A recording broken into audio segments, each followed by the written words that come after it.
আজকে আমি তোমাদের এবিএ টেস্ট পেপারে 2024-25 সালের লাইফ সায়েন্সের কোশ্চেনগুলি করাবো। আজকে আমি করাবো পেজ নম্বর 79 পৃষ্ঠার ক বিভাগের প্রথম কোশ্চেনটিতে বলা হয়েছে সঠিক জোটটি নির্বাচন করো। এখানে অপশন ডি হবে সঠিক উত্তর, সুষুম্না শীর্ষক ও স্পন্দন ও খাদ্য গলাধকরণ নিয়ন্ত্রণ। 2 নম্বর কোশ্চেনটিতে বলা হয়েছে নিচের কোনটি এডিএইচ হরমোনের কাজ। অপশন এ হবে সঠিক অ্যান্সার, উপধমনীকে সংকুচিত করে রক্তচাপ বাড়ায়। 3 নম্বর কোশ্চেনটিতে বলা হয়েছে নিচের কোনটি অ্যাকশনের গঠন সংক্রান্ত বৈশিষ্ট্য নয়। অপশন সি হবে সঠিক উত্তর, নিচল দানা। 4 নম্বর কোশ্চেনটিতে বলা হয়েছে অ্যামাইটোসিস কোষ বিভাজনের সঠিক বৈশিষ্ট্যটি শনাক্ত করো। অপশন ডি হবে সঠিক উত্তর, ক্রোমোজোম ও বেমতন্তু গঠিত হয় না। 1-5 কোশ্চেনগুলি দেখো। এখানে সিএসএফ হবে অভিখাদ্য শোষক রূপে কাজ করে। মেনিনজেস কেন্দ্রীয় স্নায়ুতন্ত্রকে যান্ত্রিক আঘাত থেকে রক্ষা করে। নিউরোগ্লিয়া মায়োলিন আবরণী গঠনে সাহায্য করে। তাই অপশন বি হবে সঠিক উত্তর। 1-6টিতে বলা হয়েছে সঠিক জোটটি নির্বাচন করো ও লেখো। এখানে অপশন বি হবে সঠিক উত্তর, ঘূর্ণিভবন দেখা যায় স্পাইরোগাইরায়। 1 নম্বর 7 কোশ্চেনটিতে বলা হয়েছে গিনিপিগের ক্ষেত্রে দ্বিসংকর জননের F2 জনুতে উৎপন্ন BBRR ও BBRR জিনোটাইপ দুটির উদাহরণ উৎপন্ন গ্যামেটের সংখ্যার অনুপাত হবে 4:1। 1-8 কোশ্চেনে বলা হয়েছে মানুষের ক্ষেত্রে সঠিক জোটটি নির্বাচন করো। অপশন সি হবে সঠিক অ্যান্সার, ডিম্বাণুর স্বাভাবিক ক্রোমোজোম বিন্যাস 22A+X। 9 কোশ্চেনটিতে বলা হয়েছে হিমোফিলিক পুত্র ও স্বাভাবিক কন্যা রয়েছে এমন পিতামাতার সম্ভাব্য জিনোটাইপ কি হতে পারে তা নিচের গুলো থেকে নির্ধারণ করো। অপশন ডি হবে সঠিক উত্তর। 10টিতে বলা হয়েছে আমাদের দেশে পার্থেনিয়াম একটি বহিরাগত প্রজাতি, যেটি যেখানে জন্মায় সেখানে অনেক দেশীয় প্রজাতির উদ্ভিদ বাঁচতে পারে না। এটি ডারউইন তত্ত্বের একটি প্রতিপাদ্যকে প্রতিষ্ঠিত করে। প্রতিপাদ্যটি হলো আন্তঃপ্রজাতির সংগ্রাম। অপশন বি হবে সঠিক উত্তর।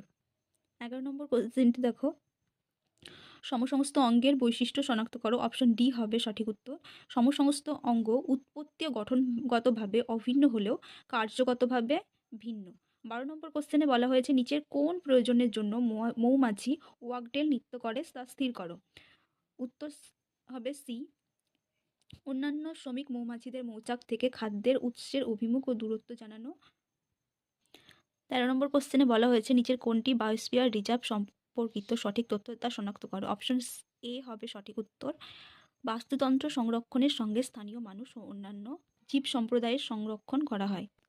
14 নম্বর কোশ্চেনে বলা হয়েছে নিচের কোন জোটটি সঠিক নয় তা স্থির করো। অপশন ডি হবে সঠিক উত্তর, গ্রিনহাউস গ্যাস ইউট্রোফিকেশন ঘটায়, এটি সঠিক উত্তর নয়। 15 নম্বর কোশ্চেনটিতে বলা হয়েছে বায়ুতে পরাগরেণু, ছত্রাকের রেণু ও ধূলিকণার পরিমাণ বেড়ে গেলে নিচের কোন সমস্যা হওয়ার সম্ভাবনা বৃদ্ধি পায় তা স্থির করো। অপশন বি হবে সঠিক উত্তর, অ্যাজমা। খ বিভাগের 2 কোশ্চেনগুলিতে বলা হয়েছে উপযুক্ত শব্দ বসিয়ে শূন্যস্থান পূরণ করতে হবে। 2-1 কোশ্চেনটিতে বলা হয়েছে আচার্য জগদীশচন্দ্র বসু লজ্জাবতী এবং বনচারাল উদ্ভিদে বৈদ্যুতিক উদ্দীপনা পাঠিয়ে উদ্ভিদের সংবেদনশীলতা ধর্মটি প্রমাণ করেন। 2 কোশ্চেন বলা হয়েছে ড্যাশ অণুর, এখানে উত্তর হবে ডিএনএ অণুর ঘন কুণ্ডলিকিত গঠনই হলো ক্রোমোজোম। 3 কোশ্চেনে বলা হয়েছে বীজের কুঞ্চিত আকার একটি ড্যাশ বৈশিষ্ট্য, এখানে উত্তর হবে প্রচ্ছন্ন বৈশিষ্ট্য। 4 কোশ্চেনটিতে বলা হয়েছে আধুনিক ঘোড়ার খুর হলো তাদের পূর্বপুরুষের ড্যাশ নম্বর আঙুলের রূপান্তর, এখানে উত্তর হবে 3 নম্বর আঙুলের রূপান্তর। 5 কোশ্চেনটিতে বলা হয়েছে বায়ু দূষণের সঙ্গে সংশ্লিষ্ট ব্যাধি হলো, অপশন উত্তর হবে অ্যাজমা। নমুনা বীজ 6 কোশ্চেনে বলা হয়েছে নমুনা বীজকে -196 ডিগ্রি সেন্টিগ্রেড তাপমাত্রায় তরল নাইট্রোজেনের মধ্যে রেখে এক্সিডো সংরক্ষণকে ড্যাশ বলে, উত্তর হবে ক্রায়ো সংরক্ষণ বলে। নিচের কোশ্চেনগুলিকে সত্য হলে সত্য এবং মিথ্যা হলে মিথ্যা নিরূপণ করতে হবে। 2-7 কোশ্চেনটিতে দেখো বলা হয়েছে বহুমূত্র রোগে আক্রান্ত ব্যক্তির অত্যাধিক পরিমাণ লঘুমূত্র নির্গত হয়, এটি সঠিক। 2-8 কোশ্চেনে বলা হয়েছে প্রতিটি নিউক্লিওসাইডে নাইট্রোজেনযুক্ত ক্ষারক ও ফসফরিক অ্যাসিড থাকে, এটি ভুল। 9 কোশ্চেনে বলা হয়েছে মানুষের ক্ষেত্রে মহিলারা সর্বদাই হোমোগ্যামেটিক, এটা ঠিক। 2-10 কোশ্চেনে বলা হয়েছে বাষ্পমোচনের হার হ্রাস করার জন্য ক্যাকটাসের পাতা কাঁটায় রূপান্তরিত হয়েছে, এটাও ঠিক। 2-11 কোশ্চেনে বলা হয়েছে নাইট্রাস অক্সাইড একটি গ্রিনহাউস গ্যাস, এটিও ঠিক। 2-12 কোশ্চেনটিতে বলা হয়েছে অ্যাসিটাইল কোলিন ও অ্যাডিনালিন হলো নিউরো ট্রান্সমিটার, এটিও সঠিক। নিচের কোশ্চেনগুলিতে এ স্তম্ভ ও বি স্তম্ভের সঙ্গে মিলিয়ে পুনরায় লিখতে বলা হয়েছে।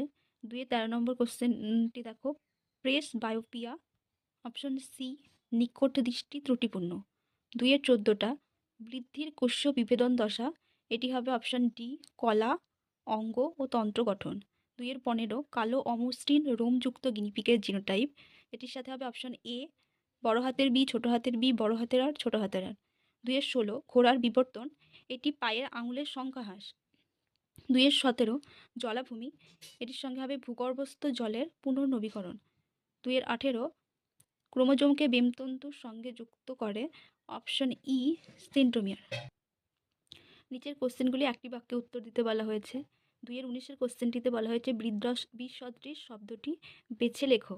অলফ্যাক্টরি স্নায়ু, ভেগাস স্নায়ু, অপটিক স্নায়ু, অডিটরি স্নায়ু, এখানে ভেগাস স্নায়ু হবে বিসদৃশ। 2-এর 20 কোশ্চেনে বলা হয়েছে রানভিয়ারের পর্ব কি? রানভিয়ারের পর্ব দুটি স্নায়ুকোষের দুটি মায়োলিনের মধ্যবর্তী অংশকে বলা হয় রানভিয়ারের পর্ব। 2-এর 21 নম্বরের সঙ্গে প্রথমটার সঙ্গে দ্বিতীয়টার যে সম্পর্ক, তৃতীয়টার সঙ্গে চতুর্থটারও সেই সম্পর্ক হবে। যেমন জোর কলম দেখা যায় আম গাছের, জবা গাছের দেখা যায় শাখা কলম। 22-এর কোশ্চেনটিতে মেন্ডেল তার দ্বিসংকর জনন পরীক্ষা থেকে কোন সূত্রে উপনীত হয়েছিলেন? এটি হবে স্বাধীন বিন্যাসের সূত্র। 23 নম্বর কোশ্চেনে কেবলমাত্র হোমোজাইগাস অবস্থায় হিমোফিলিয়া রোগের প্রকাশ ঘটার কারণ কি? এটি উত্তর হবে প্রচ্ছন্ন জিন ঘটিত রোগ। 24 নম্বর কোশ্চেনে বলা হয়েছে সমসমস্ত অঙ্গ কোন ধরনের বিবর্তনকে নির্দেশ করে? অপসারী বিবর্তন। 25 নম্বর কোশ্চেনটিতে বলা হয়েছে নিচের 4টি বিষয়ের মধ্যে 3টি একটি বিষয়ের অন্তর্গত। এখানে কৃষিক্ষেত্রে কীটনাশকের ব্যবহার, টাইফয়েড, জল দূষণ, কারখানা থেকে উৎপন্ন তরল বর্জ্যপদার্থ, এগুলো সব কিছুই জল দূষণের অন্তর্গত। 26 নম্বর কোশ্চেনে বলা হয়েছে স্থানীয় মানুষ ও বন দপ্তর যৌথভাবে জঙ্গল পুনরুদ্ধারের জন্য যে ব্যবস্থা অনুসরণ করে তার নাম লেখো। এভাবে JFM জয়েন্ট ফরেস্ট ম্যানেজমেন্ট।